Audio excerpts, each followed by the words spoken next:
Eu sunt învierea.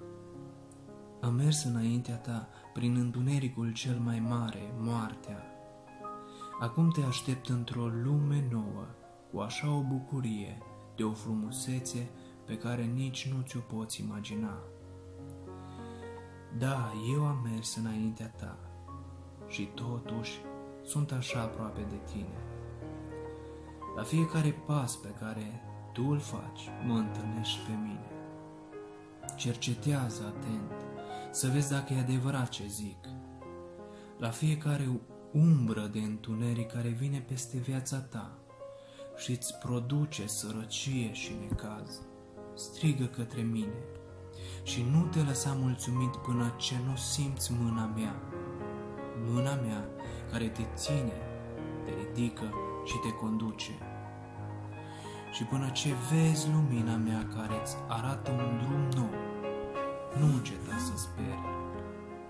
Până ce razele ei înving întunericul tău, încearcă să simți căldura care pornește de la mine și trezește în tine din nou bucuria de a trăi.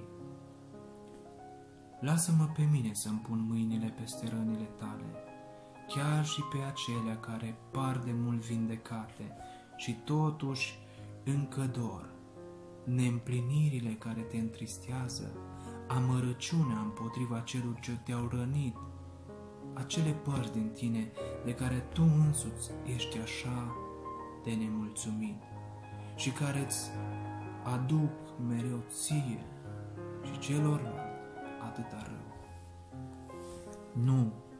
Nu le ascunde de mine, eu nu vreau să-ți fac rău.